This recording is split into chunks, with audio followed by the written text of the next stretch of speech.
And all you have to do is tell me to mute, and I'll mute it. So for this one episode, let's mute both Cullen and Jesse, and it'll just be me and John. Okay. I don't mind that, We'll call it hot. Hi. This is killing, but the connection's so bad that no one's laughing at it. God damn it.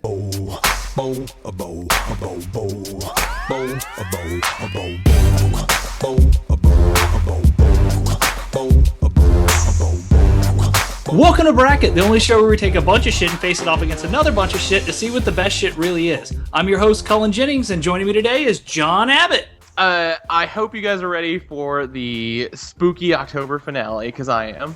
And don't forget about Jesse Knowles. I have a scary story for you all now. Don't tell Cullen, but I'm in his house. And Emmy-nominated creator of Hellraiser, Greg L. Mercer. Get away from her, you bitch. That's from a movie. That was a didn't really make good that up version just of now. that. Joining us back again, we have Kari Andrews, artist, writer, and director. I am also in your house. Some of that's less scary, right? Two of them are in my house. Both in your house. It cancels out. Three's a crowd. No one's scared. Yeah, one person in your house is scary. More than one person is a party. Yeah. Yeah. Or unless they're all trying to kill me, and then whatever. That's also a party. Yeah. I guess so. Then it's Clue.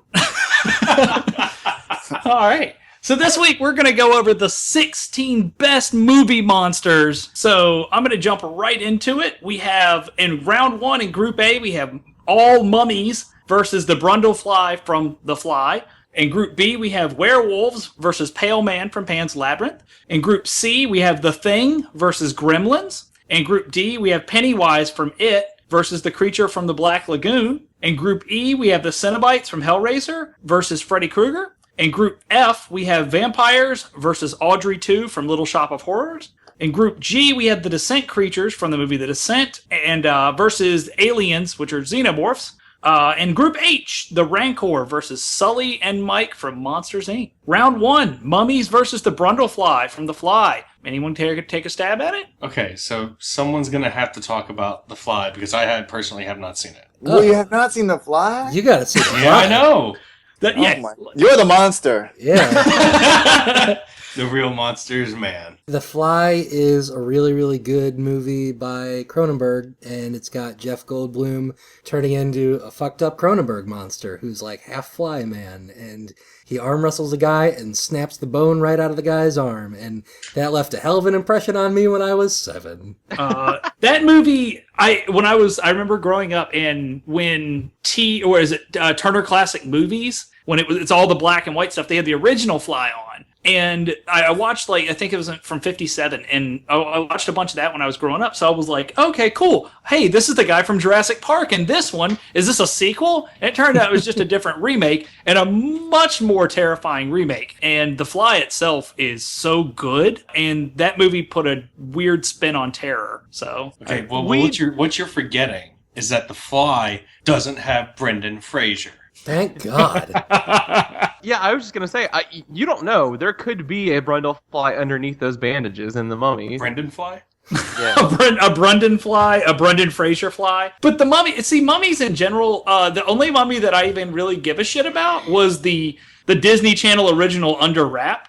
I have no clue what you're talking That's about. a deep and weird cut, Colin. No, because they play it on fucking Disney Channel every year. But when I was growing up, I watched that. But, I mean, come on. He's the Scorpion King. Or was the Scorpion King. Or something with the Scorpion King. I don't think mummies are especially scary, but they do have curses. And curses are kind of cool. I guess. My grandfather told me one time when we were discussing what kills a mummy, he told me you just pee on it. And that's a true story. And it's toilet paper, right? Yeah, it's just toilet paper. They sog up. Yeah. the only thing it takes to get me to like anything is Jeff Goldblum. If Jeff Goldblum started telling me like, I don't know, something horrifying, I'd be like, maybe Jeff Goldblum has a point. You guys have all seen The Fly, except for, well, I guess most of you. Three out of four. I've seen The Fly. Or how many? Yes. Sorry. That's it. I've seen it. Yeah. It is one of my favorite Blu-rays. The Blu-ray is awesomely produced. It's by the same guy who did the Aliens quadrilogy. Oh yes, I own the quadrilogy, and that's great. Yeah, you have to get the Fly Blu-ray because it's the same producer of those sets, and it's just like super investigative and intensive and amazing. And it is awesome commentaries behind the scenes. It's directed by a fellow Canadian. It has a sex scene that has scarred my life. Like I don't even know if this really happened, but I have visuals of it. I can't remember if it's just me as a kid that I thought this is what I saw, but I really saw it. But I think it's Jeff Goldblum and his actually then girlfriend Gina Davis having a sex scene as the characters in the movie. Yeah, I think that happens. No, you're right. Wait for it though. Wait for it. It's when they roll around naked and a piece of toast sticks to Jeff Goldblum's ass.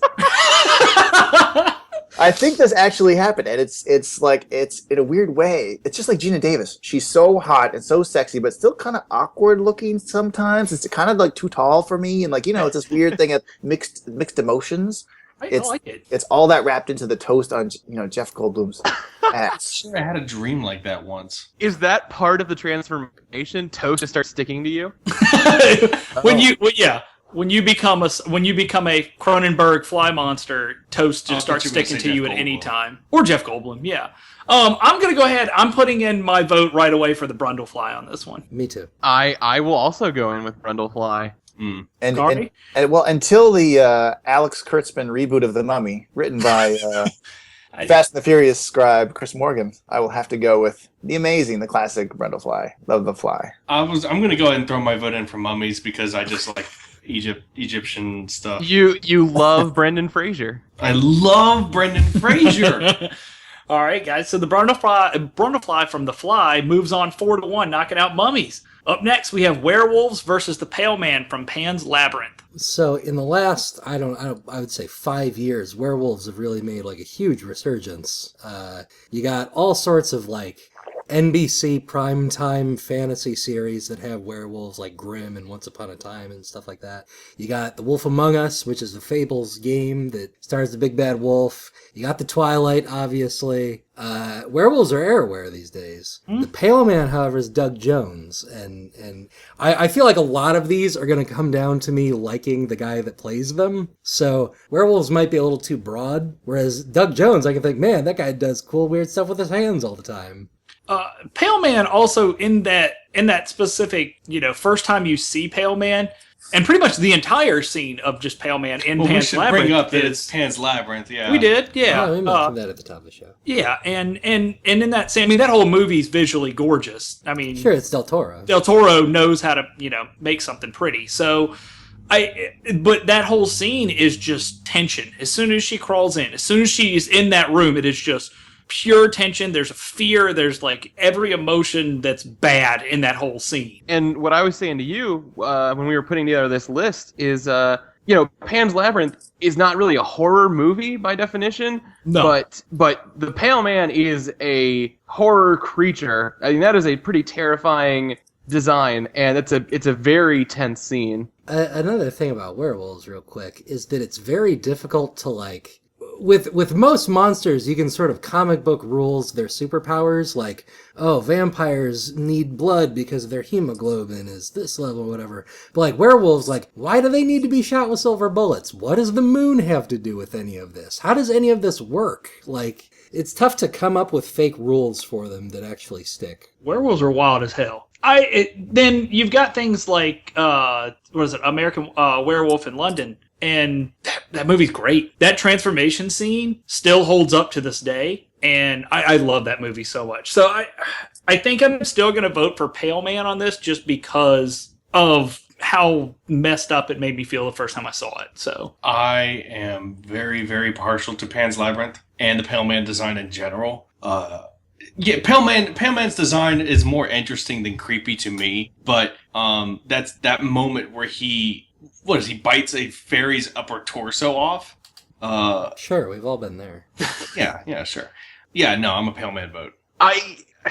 Do people like werewolves? I know people do. It's. I think they're kind of cool. It's just hard to pinpoint. Like, there's so many different crappy versions of a werewolf. I feel like every girl I've ever dated likes werewolves. I think that might be a thing. Yeah, that might be like just the type of person that I date. But How hairy are you? Is it like a good don't point. worry, baby, I love werewolves. I get that a lot. So oh man, no, I'm questioning everything. I'm a pale man vote because I'm super pale. Oh wow. I'm a pale man and not a wolf man. I'm gonna come in as a pale man as well. Well, let me just say that if you've ever seen the behind the scenes of Michael Jackson's Thriller, you will see the most terrifying moment of your life, where Michael Jackson is sitting beside John Landis, and John Landis, who directed it, and who directed American Werewolf in London, father of Max Landis. yes, There's another kind of, has some horrific moments.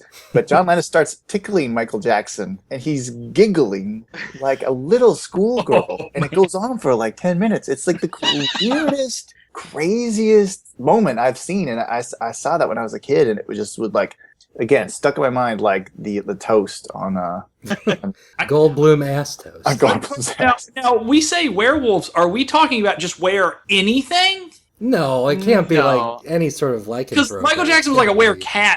Oh, he kind was a werewolf. Was he wolf? Okay, I mean, because he looked like more of like a wild ass like wood cat thing or something, He was like a definitely, crazy bobcat or something. yeah, he's definitely kind of cat like. He was a wolf. It was like, you know, in the behind the scenes, they're very clear werewolf. That's why they hired John Landis, because they wanted, like, you know, he just had done his werewolf movie, and they wanted the wolf. I think the problem with werewolves is it's too diluted. There's too many. If you just asked me Michael Jackson's werewolf against Pale Man, I would say, aren't they the same guy?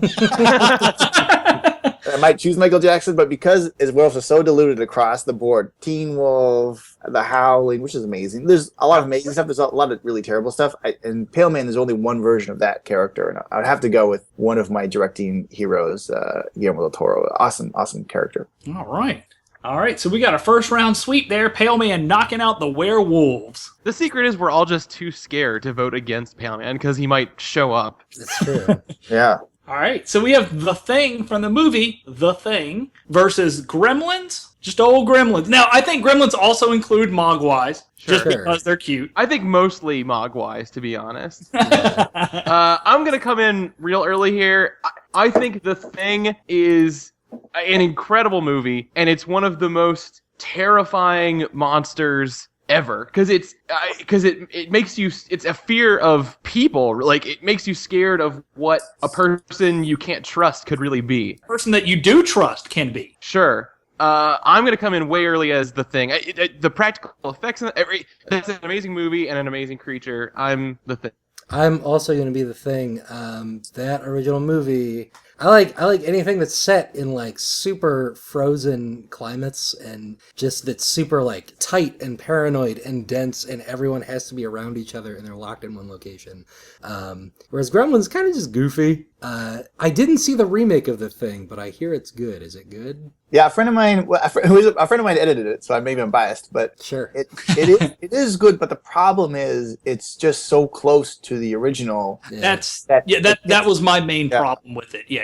It's hard to judge on its own, because when you just watch it, no, I'm a huge fan of the original. So you watch the new one, and it's like you just feel like, I've kind of seen this before. So it's not as impactful. But on its own, if I had never heard of the movie, if I had just seen it, it would have hit me a lot harder. But it is very well made. It's just too bad it's so close to the original. But it's the original's remake. I mean, you know, Sure. to the John Carpenter version. Yeah. Right. I really like the fact that we put Gremlins on here because they are nasty little monsters. Except for Gizmo. Gizmo's a cute little button Gizmo's door. great. Now, Gizmo as a Mogwai himself, he's gorgeous and cute little thing. I love everything about Gizmo. But the Gremlins themselves, like, were just great in the first one. The second Gremlins movie, which is certainly a film, when they start becoming like characters of themselves. Hulk Hogan's in that second movie. Yes, he is. There's a lot of things in that second movie.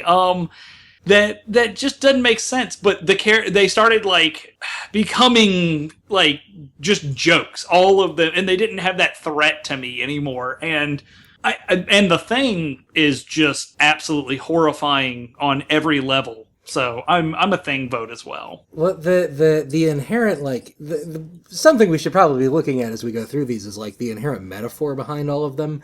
And, like, Gremlins is just, like, if you don't take care of stuff, it'll murder you. And The Thing is, like, everyone you know can potentially betray you and be the biggest threat possible. And that's pretty fucked up. There's also like, you could probably definitely draw some lines to, like, some AIDS commentary Sure, in The yeah. Thing. I don't know if you guys know this, but The Thing opened, I believe this is true. This is just off my memory, but it opened on the same day as Blade Runner Oh, wow. and E.T. Jesus, what a weekend that would have been. While E.T. was, became one of the most profitable movies of all time, The Thing, like, destroyed John Carpenter's career almost. Sure. And Blade Runner also almost, it did just do not do well. And these are both, like, I find The Thing and Blade Runner are two of my favorite movies of all time. Absolutely. But it's weird to imagine that there was a weekend that they were up against E.T. and everyone had bad things to say about The Thing and Blade Runner and everyone loved E.T. And I remember seeing E.T. In the theater when I was a little kid, and it was like, it's just weird that is the case, That's the second time we've referenced E.T. in in a this couple season. episodes. Yeah, and I feel pretty great. He should be on this list. He's kind of scary. Yes, I agree. I think when that net E.T. goes is up- horrifying Yeah. looking. Yeah, I think I love E.T. and speaking of which, real quick, I dated this girl in high school whose Whose name was Elliot Turner. Was it Looked like E.T.? What was it? I guess it was it was the 20th year anniversary, and Toys R Us had like all this ET stuff. And it was like, they had the big stuffed animals, they had all this shit. So I bought her a small stuffed animal of ET and put it like in a shoebox, not knowing that her biggest fear in life was ET. So I gave it to her in school, and it was like wrapped up and everything. She was like, oh my God, it's my birthday. Blah, blah. And she opened it up and almost passed out and hit her head on the lockers because she was so upset that anybody would give her an ET stuffed animal ever. And, yeah, and it was absolutely fantastic. Right. So my vote's for E.T. That story says so much about you. I can't imagine what led you to believe that picking out, like, how is an E like your first go-to? I was like, this is a good present without knowing. Oh, okay, it's fine. I'm voting for The Thing. Jesse, what is your vote? I think it's a shame to hear that The Thing did badly. I wasn't sure if it did or not. It did badly. That is for sure. It's just, I'm unsure. I believe it opened on, it's the weekend, and I believe it opened on the exact same weekend as E.T. and Blade Runner. That's the thing that I'm a little soft on, but I'm like 90% sure it did. But it tanked box office wise. Tanked. That's a real shame. All I know is the combination of John Carpenter and Kurt Russell is enough to win me over anything. So Let's not forget Rob Bottin, the creator of the visual creator of RoboCop, the Howling makeup effects. He's one of the most prominent visual effects artists, practical effects artists ever. And then he got fed up with the industry, went a little nutty, and became a real estate agent. But he did The Thing, RoboCop, the Howling. Sorry to interrupt you. And now all these houses look like the Nostromo. Oh, man. Yeah, so that's going to be The Thing's knocking out Gremlins 5-0 in another first round sweep. Up next, we have Pennywise from It and the creature from the Black Lagoon, also known as Gilman. Gilman is the name, and I just really wanted to bring that up for Greg to say. Good old Brett Gilman. I have not seen either of these. Oh, wow. Boy, howdy. Don't like clowns. That's not something I can handle very well. Well, Greg, you don't like clowns or spiders, is that right? Correct. Well, I don't know if you know this, but at the end of It, Pennywise the clown turns into a giant spider. Oh boy. I'm gonna head out for a second. You guys go ahead and do the show Yeah, without me. I need a moment. It's worth mentioning. I don't know. I've never actually seen the movie, but I am a little familiar with Pennywise, Stephen King. It's worth going. I'm not going to go deep into it, but Pennywise is a really, really interesting monster. The fact that he takes the form of a clown, like what? Because it scares people or something like that. I mean, it's a 3+ hour movie.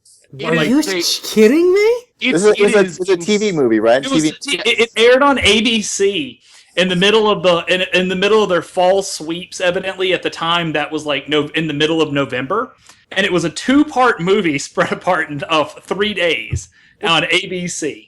Yeah, Because with commercials, it would take all 3 days. right. It's because you get to see them. You get to see the main cast as children, and they're like terrorized by this clown, and then they like have a reunion when they're adults, and like realize like, hey, Like, this remember clown. that fucked up clown? Yes. What was the that's deal with exactly- that? But I think because I watched this only a couple of years ago, but like I was kind of working while I was watching it, wasn't paying much attention. But I think the kids, like, aren't they responsible for someone's death or something like that, or no? Like, am I confusing? Yeah, it's been a long time since I've seen it.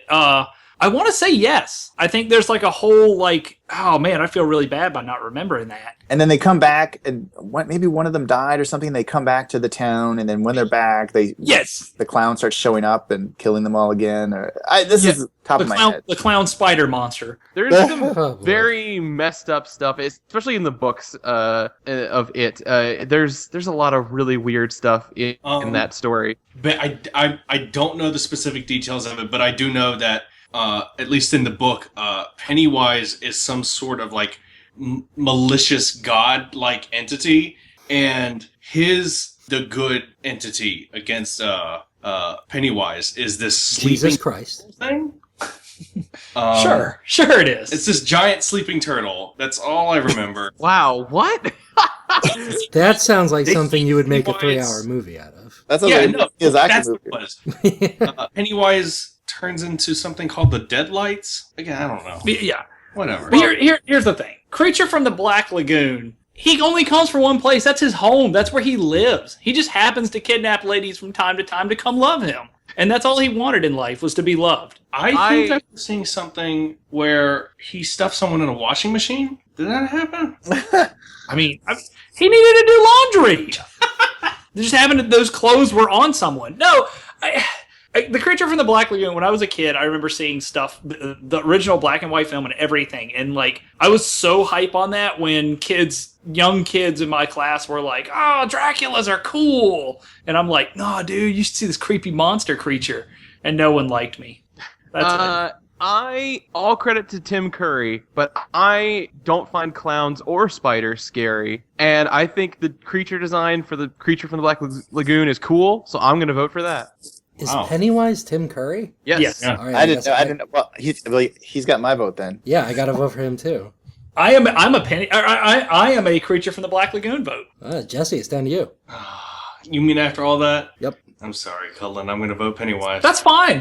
He's a good one. I can't knock that. And So- also, Cary Fukunaga, director of the True Detectives, Oh, yeah. is attached to the remake of It. Oh, Christ, that's going to be... I'm not going to be able to see that. wait. Greg's already Holy not seeing shit. it. Yeah. Wow. All right. So Pennywise knocks out the Creature from the Black Lagoon 3-2. Up next, we have the Cenobites from Hellraiser versus Freddy Krueger. So I don't see a lot of horror movies. I generally avoid them for a number of reasons. I have seen a couple Hellraiser movies and a couple Nightmare Before Christmases. In fact, I've seen... yes, Nightmare Before Christmas is what I was talking about. They have a couple of them. Don't worry about it. Yep. Every Nightmare Before Christmas movie. No, I've seen both Nightmare on Elm Street, I think 1 and 2, and I saw the remake, which has Jackie Earle Haley, who seems like just a super nice guy who keeps getting cast as horrifying monsters. I get that. Between these two, think just the way the Cenobites look is generally really, really cool. Every one of them has an awesome story, and I actually just read this big, I don't know if it was like a look back or what, but it was a big interview with Clive Barker, and he was talking about how the reason that a lot of the reasons for the Cenobites are he wanted a monster that could talk about itself and like Yes. explain why it's a monster, and that's a super appealing idea to me. It was so you're exactly right. He said that he wanted it to be able to like emote, like tell why it feels the pain that it does, and that's that really- otherwise it becomes this abstract idea of evil, and that evil is never abstract. It's always a real threat. So. Someone needs to sell the idea of the cinnamon bites to me, because I don't... Well, if you're in an airport And Okay. you have some time to kill, and like $10, you can just get a whole bunch of cinnamon bites. They're delicious, and then the whole plane ride, you don't have to poop. And you're attacked by hell the entire time. Yep, that is true. However, The Freddy puzzle Krueger- box combo. Man, I am the past. So it's Halloween season, and AMC has been doing nothing but horror films, like just nonstop. And while they're all edited and stuff, I can still deal with it because I just like it on in the background. And I've watched every dumb movie marathon that they've had on for the past 2 weeks now, and they've just did all of Nightmare on Elm Street films the other day, and I absolutely love like Freddy Krueger. I was a Jason guy growing up and couldn't understand why anybody was into Freddy, and now growing up, now that he is terrifying. Like, straight up, he was a child murderer. He pulled Johnny Depp into a bed. He Yeah, did. I think Turned you into a guys smoothie. I hadn't need gotten to there. remember.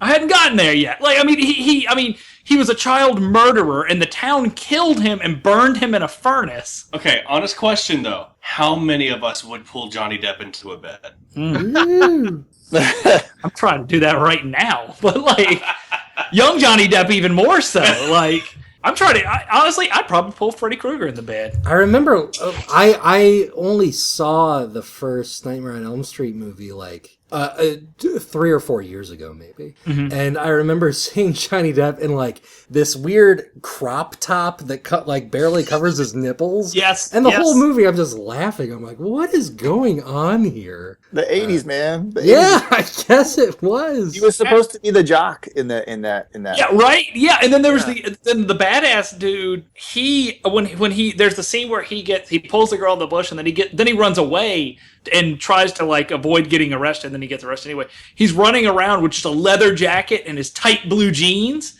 That's it. He doesn't have shoes on, no shirt, and he's good looking as hell. I'm going with the Cenobites. I'm a Freddy Krueger vote.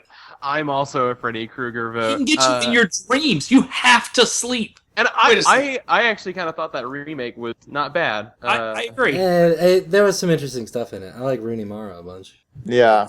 Freddy. Have you guys seen the Never Sleep Again documentary? It's a 4-hour documentary. I think it's on Netflix right now about the whole Nightmare on Elm Street. Oh, I'll check that out soon. I haven't seen it. It's amazing, so awesome. So it's huge, 4 hours long. You just put it on if you draw, while you draw. It's amazing. Yeah, it's really cool. I'm definitely Nightmare on Elm Street. Even though I'm a huge that first Hellraiser movie, huge fan. Love the naked fleshless lady. Yeah. Again, one of those moments is stuck in my mind. Yeah, Imprints in very strange ways. Yeah. But I mean, I just think it was a genius conceit that, and it was based off of real events that Wes Craven had seen in the newspapers. I think Late woman was? not Nightmare on Elm Street, not. Sorry. So I think he said something like he saw an article about a young Asian boy who died in his sleep, and then his parents found a secret coffee machine in his closet and maybe some speed, and he was trying not to sleep for too long, and it killed him. Wow. He was just going to college. Yeah. It's the only way to get through classes. Jesse, I assume you're a Freddy Krueger vote. You don't like the Cenobites? No, I just don't know much about the Cenobites. So the whole gist of Hellraiser is there's this.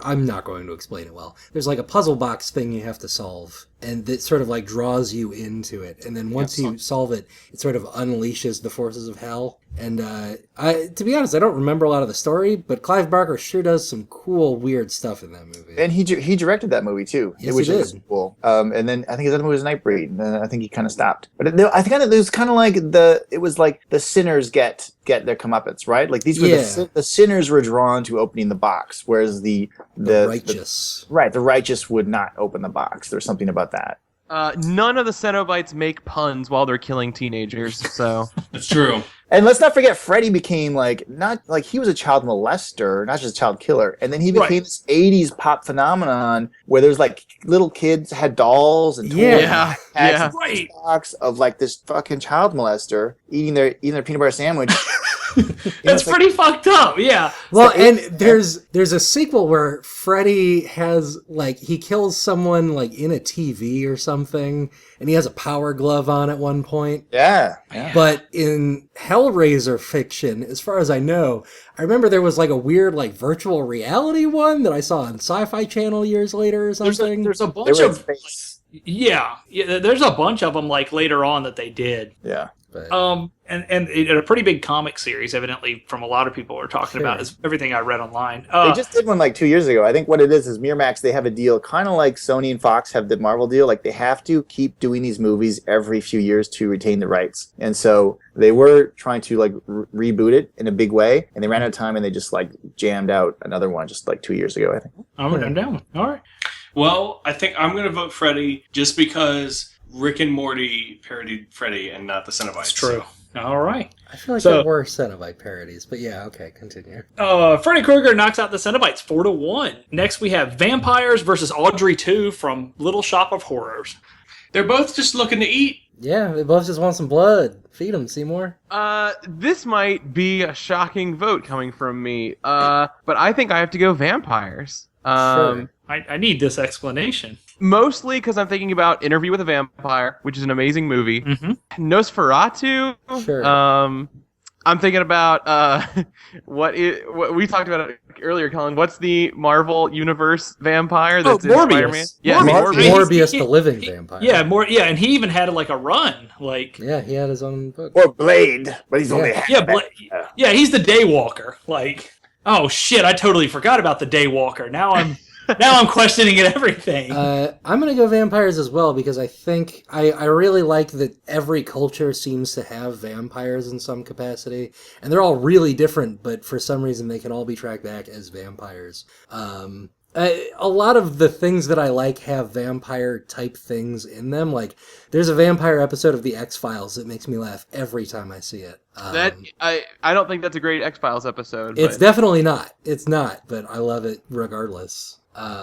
Just because it has very weird side stories where like Scully is explaining what happened and Mulder is explaining what happened. I think vampires can be really goofy and dumb. They can be incredibly terrifying. And also there is no Audrey 2 chocolate cereal, so vampire vote. Yeah, I think vampires all the way. One of the coolest ones. It's not even she's not even a real vampire, but what's her name? Like Elizabeth Bathory or something like that. Oh, yeah. Yes. She was like one of the most prolific serial killers of her time, and she used to just bathe in the blood of virgins that she would just kill. She had an Iron Maiden built above her bathtub she would take young girls and maiden them and drain their blood out straight into their bathtub while she was either in it or and then that was like she killed thousands and thousands of girls for their blood to stay youthful. I have an important question. Mm-hmm. Is Elvira a vampire? She's hot. She must be. Oh, that pale skin. Yeah, sure. I think she would be a. Does she have fangs? So she has fangs too, no? All pale people sometimes. Are vampires. Yeah. That's just science. I think Elvira would be. Man, this is a bummer because I really thought we'd get a little bit of love for Audrey 2, but I'm also kind of leaning towards vampires. But Audrey 2 is a giant fucking plant from space. Sure. And just wants to drink some blood. And it sings. It is Rick Moranis in that movie, right? Yes. Yeah. That movie's real good. I'm going to also go to vampires just because when me and John were talking about this earlier, the 30 Days of Night, I really like that whole concept of the vampires going to someplace that there is no light for a while and like just feasting on an entire town. I really like that. So, sure. And I got a secret boiling inside of me that I love Edward Cullen. And so...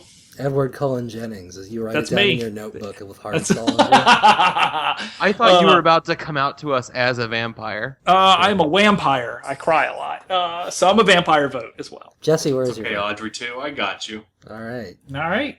So Vampires knocks out Audrey 2 4-1. Up next, we have the creatures from the movie The Descent versus the Xenomorphs, which are from the series Aliens. Well, Alien's one of my favorite movies, and I have not seen The Descent, and they don't sound very interesting, so I guess I know where my vote is going. All right, so I have an important question. Do you like Alien or Aliens better? I am a firm Alien singular vote. I agree, although that being said, I think Aliens is also an incredible genre-defining film. Yeah, no, Alien is a horror movie. Aliens is a action movie. Yeah. Yeah, no, I can agree For with sure. that. But no one's going to vote for the Descent Creatures, right? Right. I mean, I the want Xenomorph- to just because, but you're right. Yeah, The Xenomorph is one of the most amazing creature alien monster designs ever. I mean, Geiger's stuff is incredibly haunting. That said, I like The Descent. That movie scared me a bunch when I saw it. I have a big question for you, though. Descent or Descent 2? That's not a question. Descent 2, still descending after all these years. Still Descending. somebody told me there was a Descent 2, and I rented it from Redbox, and I don't think I ever watched it. Now that I think about it, Descent 2, even deeper. Descent 2. but- Journey Home. I'd watch that. Yeah. yeah. Now, I assume Kari's seen The Descent. I have seen The Descent. Yeah, Did- I have. Yeah. Did you like it at all? Is that something? Because I loved it. Neil Marshall, didn't he direct The Descent? Yeah. So Neil Marshall, who is now directing things like Hannibal and is he directing Constantine? I think he's directing the TV I series. think so. I think he's a great director. The Descent was a really great movie for what it was. It just you cannot compete, I don't think, with geeks. No. As far as its competition in this round, I just wanted to get a little love for the Descent creatures because I think they're really cool. Being underground humanoids and trapped in this whole cavernous, tight world is just terrifying to me. So Now, I want to clarify something about the Descent. Wasn't there that big thing about the ending where everything could have happened? Or there's two endings. Okay. So yeah, there are two endings, and both of them are pretty fucked up. Yeah. So, but I don't yeah, want to. Yeah. before we close out on this, I think it's cool. Both Alien and The Descent really are definitely break horror movie tropes in that a lot of powerful women going on in this matchup. Yep. Hopefully. So yeah, I guess we're all Aliens votes. Let's here, all right? hold hands and step firm into the alien vote. Sorry, Descent creatures. The Xenomorphs move over with a first round sweep, 5-0. We have the Rancor from Star Wars versus Sully and Mike from Monsters Inc. So I have not seen Monsters Inc. I haven't seen Monsters Inc. either, to be honest. Oh man, I've never met one like myself. We need to form a tribe. Let me spell it out for you. Mike and Sully work in a factory. They're workaday. Oh no! Everyday Sorry. average Joes. I have seen Monsters Inc. I have not seen Monsters University. Okay. Oh, okay. Oh, yeah. You're see? fine then. Yeah, I'm not the with you. only one. You're the only one. Have you heard of a movie called Star Wars? Also, you should check that one out. Yeah, that's the one with Picard, It is right? worth. I did not see Monsters Inc. until a few years ago, and it's really, really good. I really like Pete Docter, but Mike Wazowski owns a car. He's he's does the Rancor dating a own- Medusa No. lady. Is Mike Wazowski the only monster on this list to drive a car? Probably not. Freddy Krueger has probably been behind a vehicle. At some Freddy Krueger has drawn some cars, I'm sure. Yeah. Either that or he's been a car. That's true. There's probably vampires with cars as well. Oh yeah. And Yeah, Teen Wolf, didn't he have a van or something? Yeah. Lestat definitely drove a bunch of I cars. kind of want to see a Xenomorph driving it like a Jeep. Unless he's driving a Cooper Mini or something. Sure. Look, I love the Rancor, and it sure is sad when it gets killed and the Pigman cries about it, but I'm a hard Mike and Sully vote. You know what? I'm gonna join you with being a Mike and Sully vote. I think it's just really all the monsters in that movie are really fun, and some of them are pretty creepy, and I'm into it. I don't know if this will help or hurt getting a vote for these two, but if it helps, think of them as John Goodman and I love John Goodman. Hate Billy Crystal. Yeah. Billy Crystal. Thank you. William Crystals. Crystal's the real movie monster. I kind of want to take Billy Crystal voice clips and add it to the Rancor scene. I could see that. Oh man, you ain't never had a friend like me. What, Jesse, what? That's an entirely different thing. Yeah, that they use that song in Monsters Inc. Oh, okay. Not Aladdin's genie song. Oh yeah, it's a I'm- different song. Jesse, Yeah. where is your vote? Where is your vote? Well, look, all I'm saying is Sully and Mike vote. Let me just go off a little rant here. Have you guys? This is a strange, bizarre world we're in right now, where there was a time when Pixar made the most amazing original animated movies, Right. and no one could touch them. And they were bought by Disney, and they fought Disney off because they were like the germ monster of horrible, shitty sequels, direct-to-DVD movies, the plague of just corporate cash grabs. Lion King 1.5.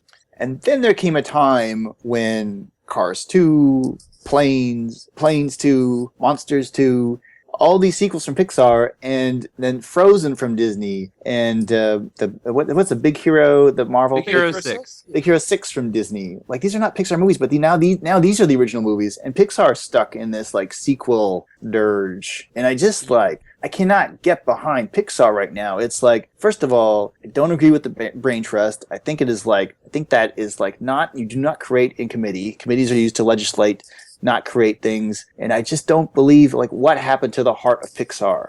Is it in Toy Story 5? What? I mean, no matter how good Toy Story 3 is, I just make something new. I can't. Why are you doing this to yourself? I can't get behind it. Having said that, if you watch the behind the scenes of in the big box set that came out of the Star Wars stuff, you can see a shirtless Phil Tippett was the animator of the Rancor and the robot fighting RoboCop, the EDT-09, I believe, and he's the most amazing animator. He even directed Starship Troopers 3, I think. He's shirtless in the Rancor suit, running around the set. Because there's not only a stop motion version of him, there was a full suit, and it was a costume test. So I have to get behind my hero, Phil Tippett, shirtless, sweaty, dripping all over the place, and I have to vote against the corporatization of the corporate structure of corporate Pixar and the corporate think tank that is creating sequel after sequel. Well, you know who else was shirtless? Sully and Mike. I'm going Rancor as well because at least the Star Wars universe has robots in it. So.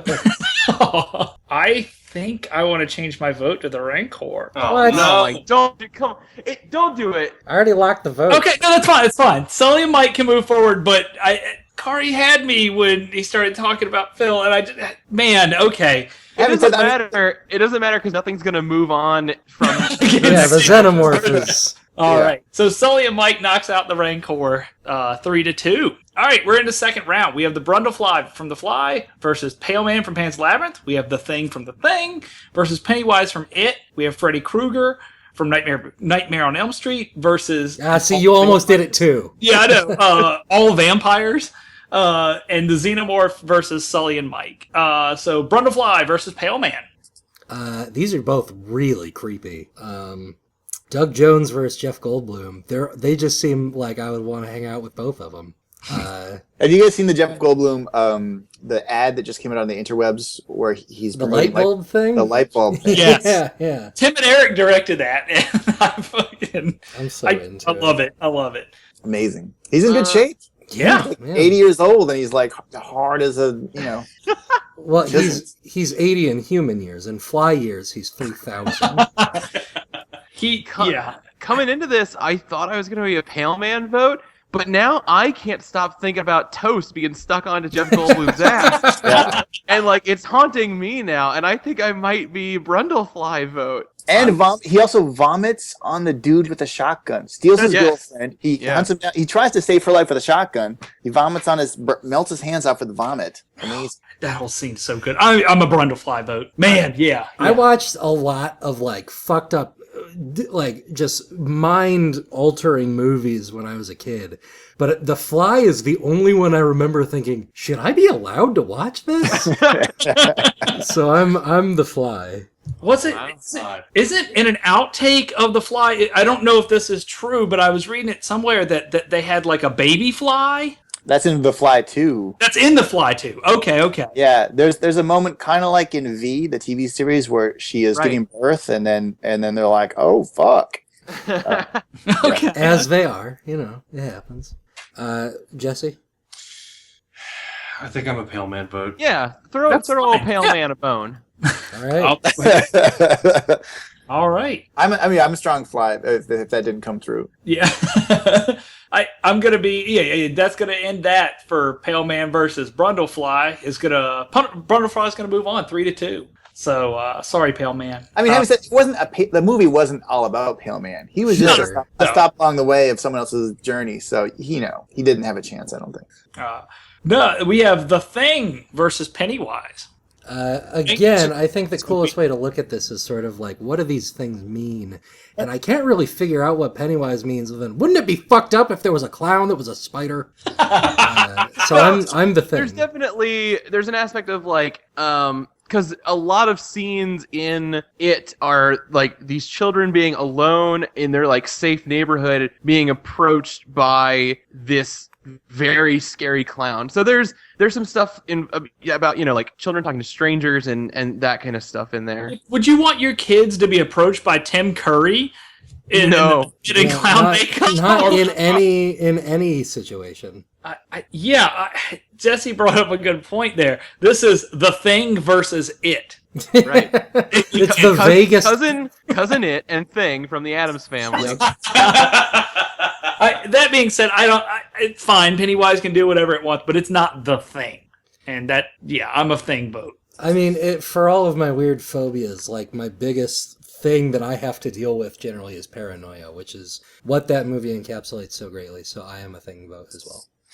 Yeah, just the fact that, they took a dog and split it in like a flower is amazing. Yeah. And Rob Bottin, who did the visual effects, he was only in his early 20s when he was doing this stuff, and he was just making it up. They were like creating concoctions out of like gum and like alcohol until like there was one point where the makeup effects just spontaneously combusted while they were filming and they had to evacuate because it was just like toxic stuff. Amazing. The thing all the way. Yep, chart me up for The Thing as well. Jesse? I'm going to throw my vote in towards Pennywise because when you get right down to it, I tend to prefer psychological villains over what would you call The Thing? The Thing is the ultimate psychological villain. As fine as you can possibly be. Because I could be The Thing. There's a whole scene in that movie where there's no monster, but it's just that they're testing everyone's blood, and it is the best scene in the movie, I think, and it's one of the tensest scenes in any movie. It's incredible. It is all about psychological horror. All right, so The Thing's gonna knock out Pennywise 4-1. We have Freddy Krueger versus vampires. Boy, that's a tough one. I'm going to just come in real fast here with a Freddy Krueger vote. Like I said, I've watched a lot of it the past week or so, and every time I see him goofing, I mean, there's in the first one, he's walking down this, or I think it's the first or second one, he's just walking down this alleyway, and this girl's like screaming, she's like, oh no, and just being chased like normal. And all he does in the alley is stretch his arms out as far as he can to the walls just to clack his fingers across the wall. And that's just terrifying in a silhouette looking with a man with long arms. I know that scene you're talking about, and yes, that scene is the one that scared me the most as a little kid. Yeah, and I love that. I mean, he fucks with those kids over and over and over again. And as a fan, also, Freddy versus Jason fucking rules. and it hasn't been mentioned yet, and that was one of the best dumb things I've seen in movie history. And yeah, I'm a fast and hard Krueger vote. I'm gonna vote for vampires just because they dress better. I think Freddy looks so dumb just in his normal clothes. He was burned to death, Greg. I get it. He didn't have to wear that sweater.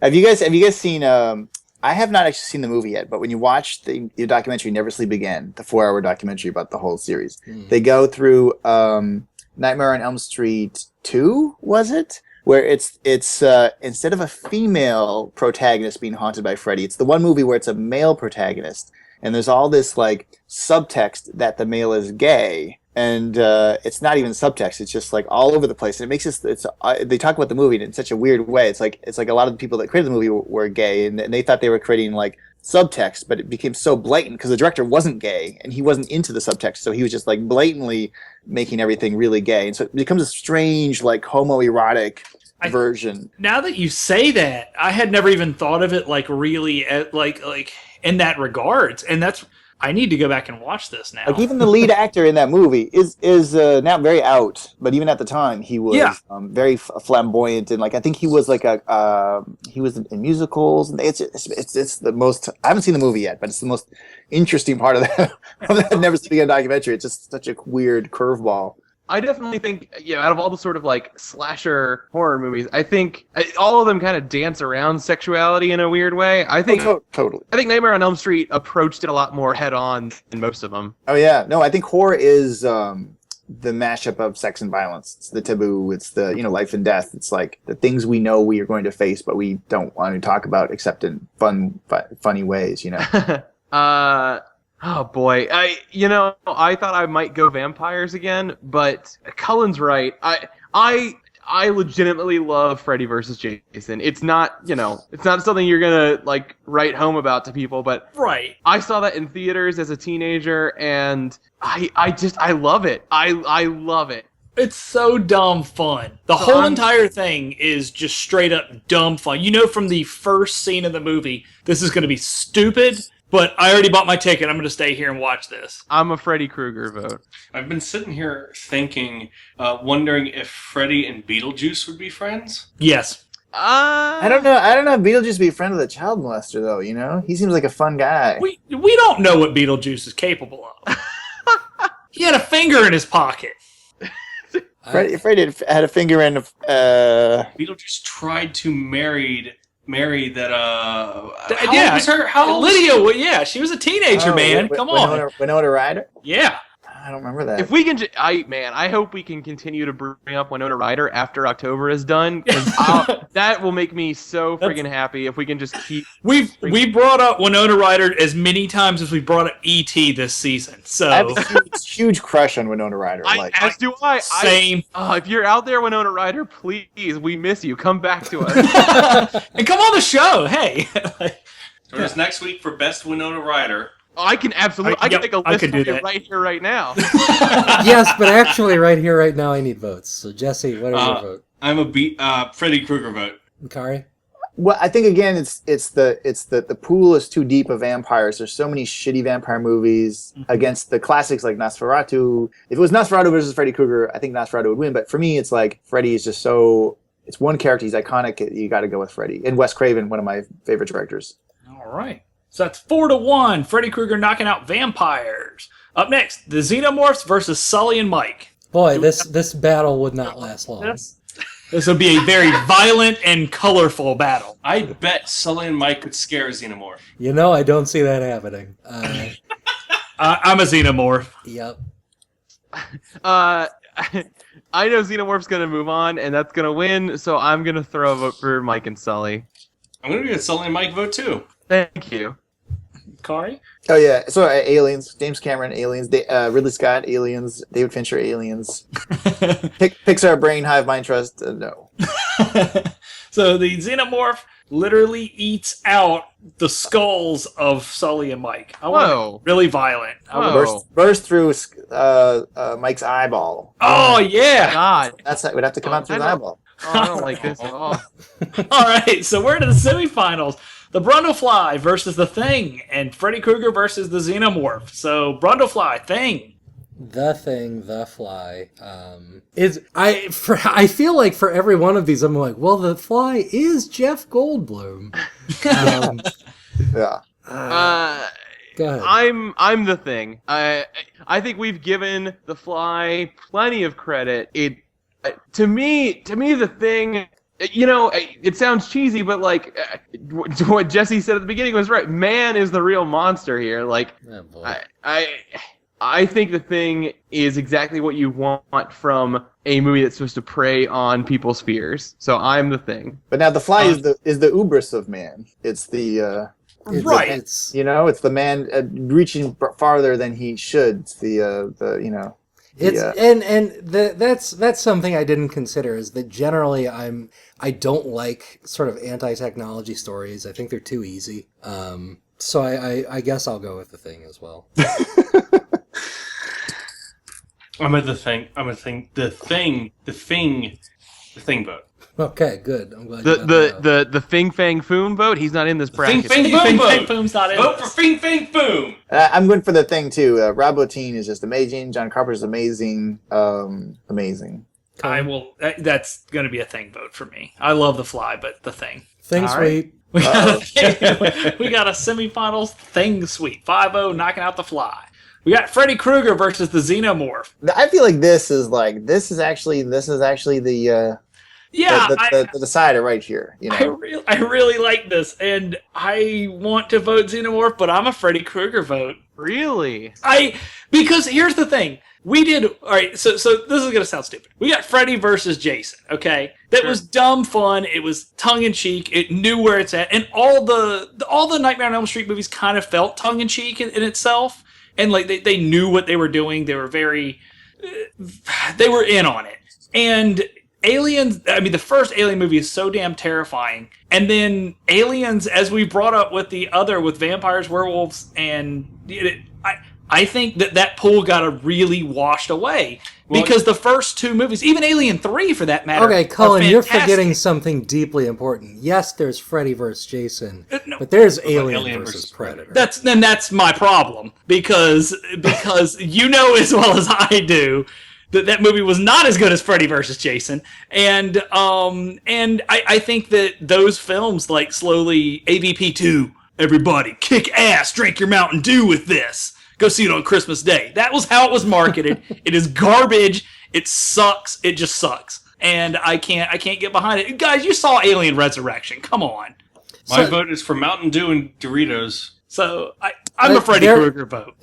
Okay, so sure. There hasn't been a good Alien like anything in years, except for the video game that some people like and some people don't. Mm-hmm. There also has not been anything Freddy Krueger since like 2009.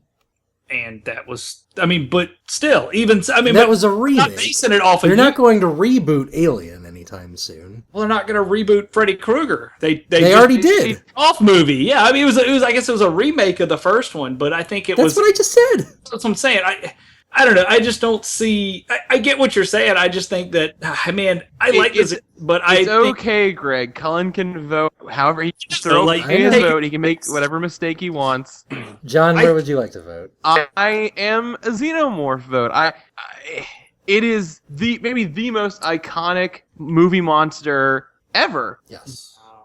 Well, I will say that these are two completely different movies. So I do think that Nightmare on Elm Street revolutionized horror cinema at the exactly right time. It saved and created a company, New Line Cinema. It also created a career of Wes Craven. And it strangely enough, here's the James Cameron connection to Nightmare on Elm Street. In that first movie, there was a shot of Freddy Krueger melting through the bars of a prison to attack the shirtless motorcycle jacket guy. Yep. And I think he even has a gun that gets caught in the bars. Does. Yep. It's the exact same shot in Terminator 2 that at the time revolutionized effects. And in its own way, that first Nightmare on Elm Street movie revolutionized effects, especially in horror movies. But having said that, I think the first Alien is such a touchstone in horror, and the first Aliens is such a touchstone in action horror. I don't feel comfortable giving Freddy too much credit. I'm a firm Aliens.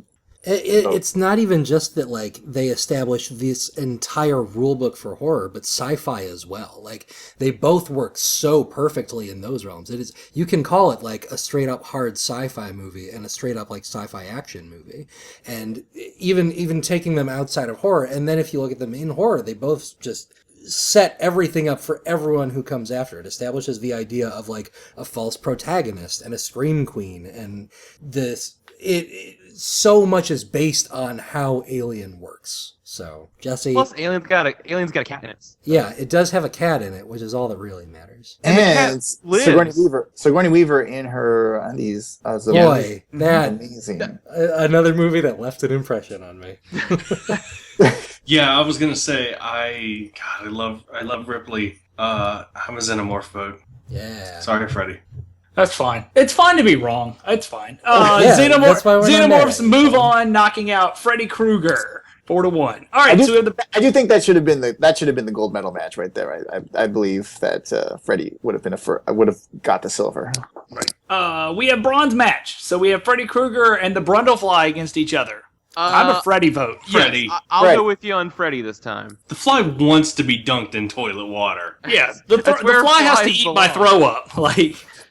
So I don't know if you guys know this, but The Fly is Jeff Goldblum, so I'm gonna vote for The Fly. Are you wait? Are you gonna tell me though that you would not be in line to see a Nightmare on Elm Street remake with Jeff Goldblum playing Freddy? Okay, is that on the table? I don't think that's. I mean, don't dangle That's on the things in front of table my right face now. that don't exist.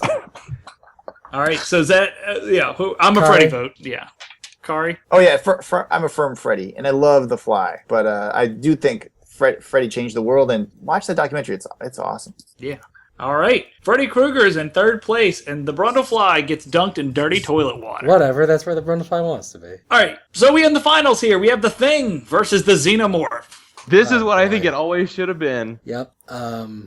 Boy, it's I mean, I know that the entire point of The Thing is that it is hidden for almost all of it, and that it doesn't necessarily have a huge visual representation, but just the way the alien looks is so cool. It established this entire, like, this is how horror sci-fi monsters look.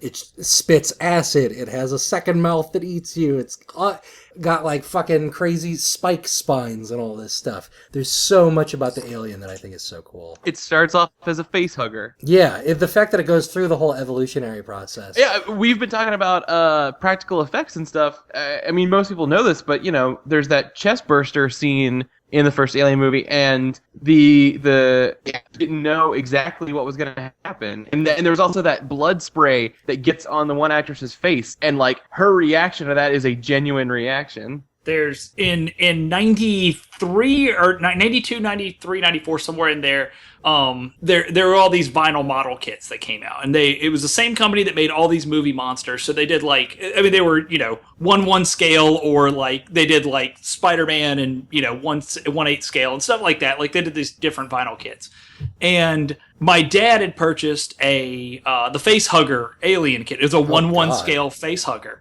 And we put it together, and you have to, heat it. It's specific. It's vinyl kit, so it's pretty weird to put together. But once you put it together, he was going to make it really nice. And then he started realizing that the mouth, these were exact replicas from the actual move from the industry and everything. And the actual mouth that goes on your face on a face hugger is a vagina. It is 100% modeled after a vagina. That's That's Giger, man. Yeah, and that was the first vagina that I ever saw. Was a Xenomorph face hugger. And that was pretty weird. And that's how we came up with the script for American Pie. And then also the alien's head is so phallic. Yeah. Oh yeah. As a penis. All of Geiger's stuff is super weirdly sexually charged. So sexually charged. That guy's so interesting. He was addicted to morphine or something like that. A lot of drugs. He had this strange relationship with his mother. Terrified of death. Very interesting guy. Guys, I don't know. I don't know if I can choose. I think you guys are giving a lot of credit to Aliens, and I get why, but I think I really think The Thing comes out more terrifying for me personally, because I'm not going to be locked in space anytime soon. But you might go to Antarctica. I might. But this might happen in my house. Like, I don't know. Maybe he just wants to kill me. I don't know.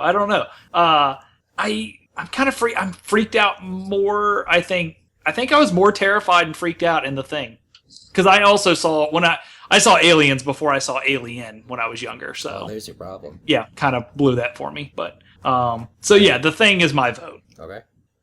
The Thing for me, I think, is probably the better monster, because at least for me personally, with Alien, at one point, Alien was a very dangerous creature, but then you kind of add the numbers to it, and then it's... Yeah. Aliens is about fighting a whole bunch of them. Yeah. Because I'm smart. So it's like the inverse ninja rule, where fighting one ninja is the most dangerous thing you can do, but fighting 300 ninjas is super easy, and you can just tear through them. Sure. Yeah. Whereas The Thing, I don't think that you ever would feel comfortable being against that thing. Yeah, like you'd have to kill, like in regards to that movie, you had to kill everyone that you worked with. You had to, and you could only kill it by fire. Both these monsters do not like fire. Yes. Yeah. I mean, that I feel like that's something that actually helps Aliens, though, is that, like, in the first movie, there's only one, and this single one is enough to destroy everyone on the ship, and that's all you need to be terrified. And then you see the title for the next movie is just Aliens, and you go, oh, shit! Yeah, but in regards to that, you're saying the same thing about The Thing.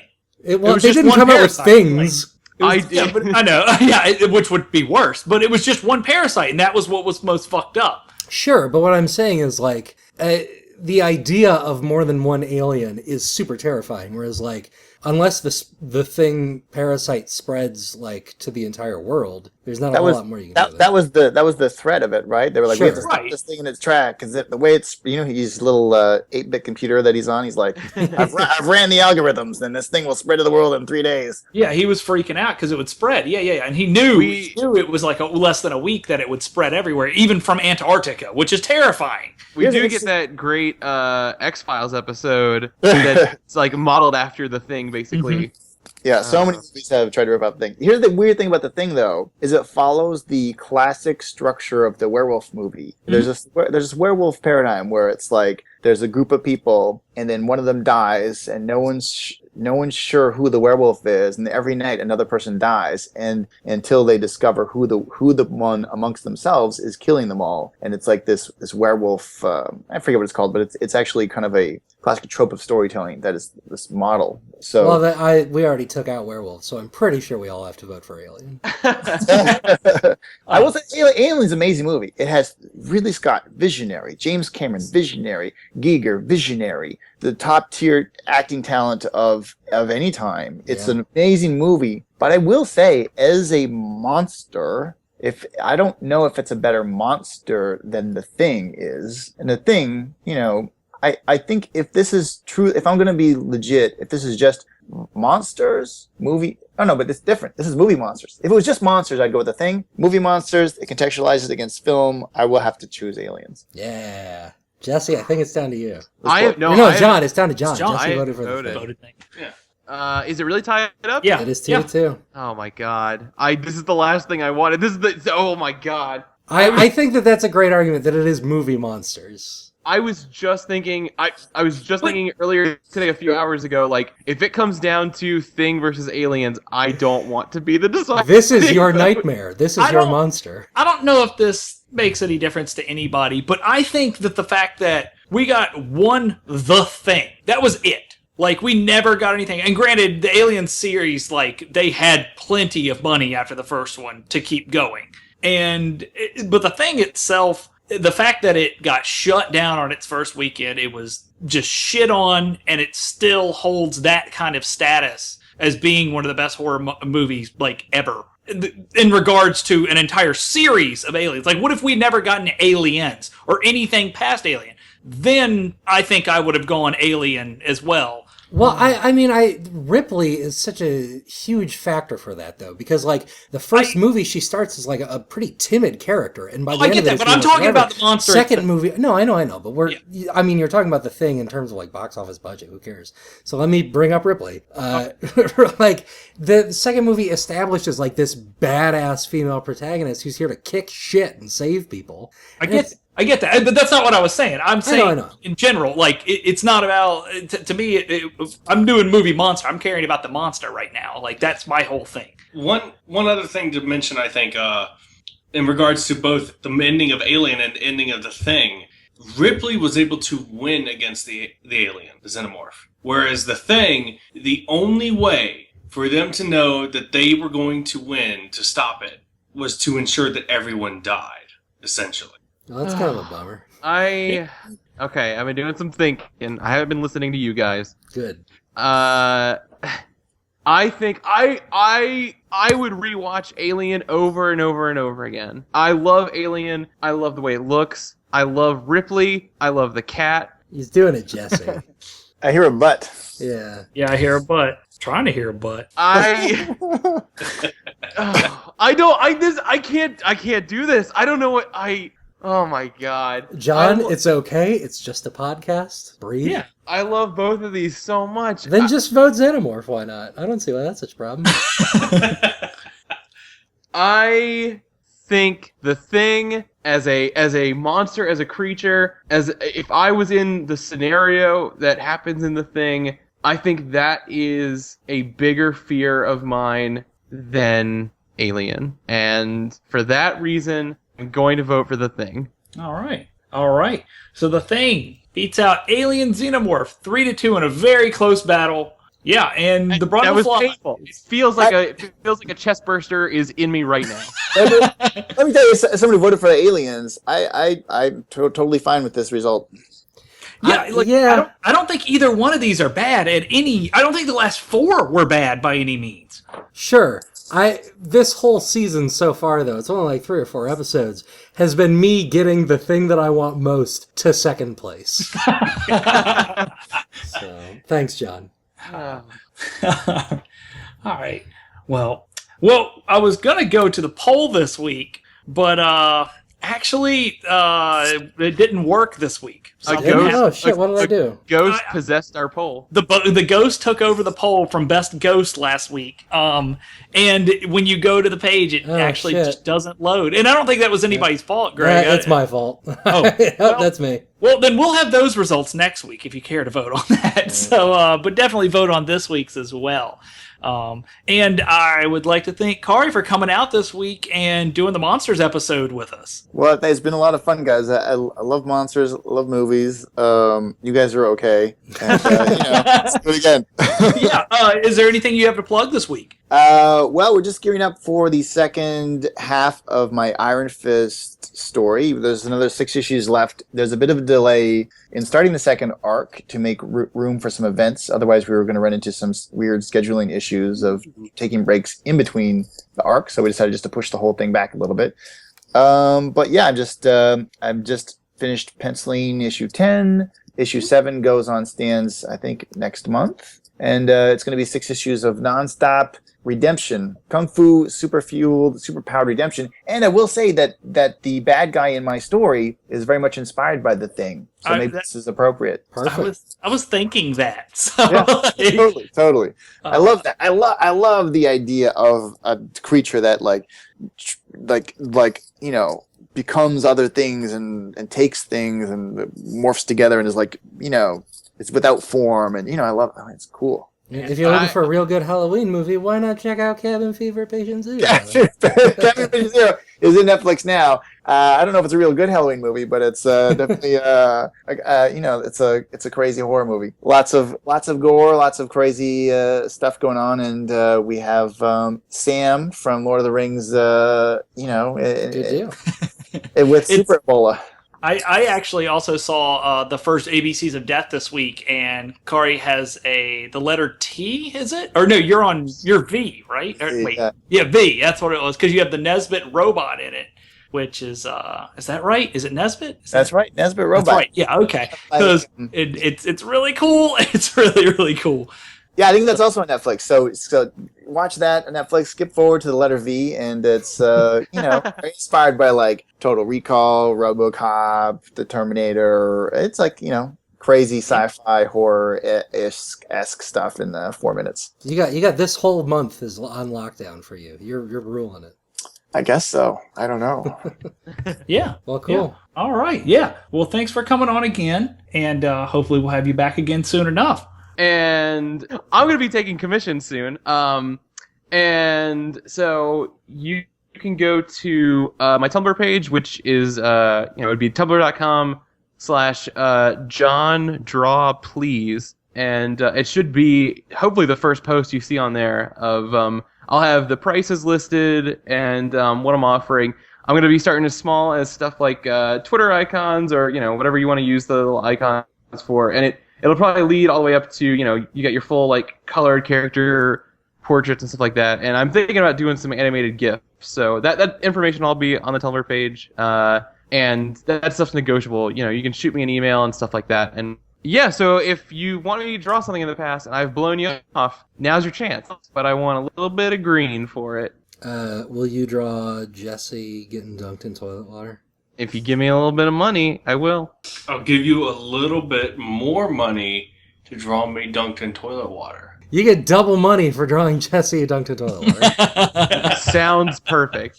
All right, guys, you can find us on bracketpodcast.com, and as always, at twitter.com/bracketcast, at facebook.com/bracketcast, and our Tumblr page at bracketpodcast.tumblr.com. If you'd like, you can subscribe to us on iTunes or whatever your favorite podcast client is. Just search for Bracket. And before we go this week, we actually have a very cool look back, again, from last week's Best Ghost episode. And who cares to take a stab at it? You can't stab a ghost. It just goes right through them. I just don't feel like Beetlejuice can provide me the daily fiber that my diet needs. It's mostly because he's the best ghost Pokemon and also one of the best ghosts on this whole bracket. I love and hate things about both entries. Does Gengar have a long tongue? Do they both lick things? I mean, Yes, they that's both true. have big Yeah. tongues Yeah. and lick stuff. He does nothing in that movie but make his wife sad. Yeah, I mean, he kind of does that in a lot of movies. Okay, That is the plot of every Die Hard. And the boos never did nothing for me, so I never defeated a gym leader with the help of a boo. Bruce Willis? Is he the pedophile? He was hanging out with that kid a lot. That kid, he never existed. Wait, the kid never existed? No, he didn't. No one can prove that he was hanging out with that kid. Man, I am so See? glad I only watched parts of that movie. The Holy Ghost can combine with a mortal man and a literal god and become The Trinity- literal god. and become the Trinity. It's like Voltron but with spirits. Which ghost would you rather be approached by and be flirted with, Moaning Myrtle or Bruce Willis? Bruce Willis. I can only have one. Yeah. Come back to me. These are important questions that we need to know. So we have Tad Ghostal, which is his human name. Husband of Bjork, father of Banjo. Best Ghost- friend Zorak. Best friend to Zorak and Moltar. Oh shit! Casper takes place in the Terminator universe? Is that what Yup, you're telling I me? just cracked this bitch wide open. It did have Winona Ryder in it, and Yeah, I like her a lot. Yeah, she's a wonderful person. Since you brought in Mufasa into Hamlet's dad, does that also, by proxy, mean Mushu Fasa from Kung Pao is also the exact same thing? Jesus Christ, Cullen.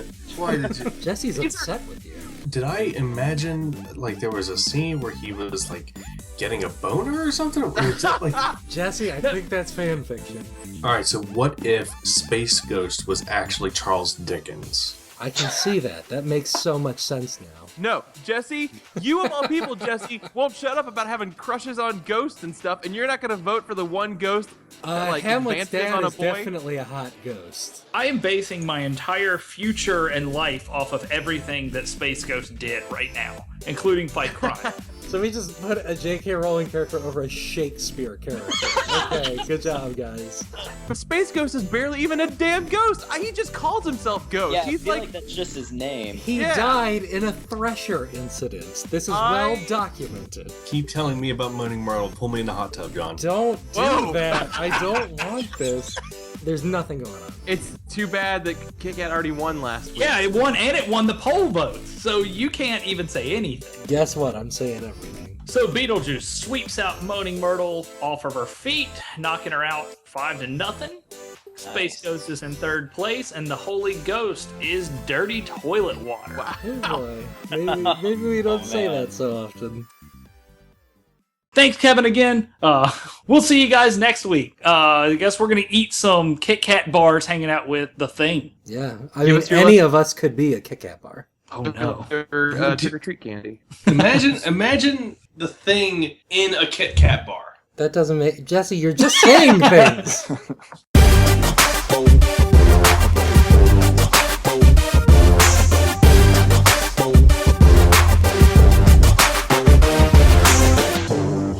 Doing a professional radio show on the internet.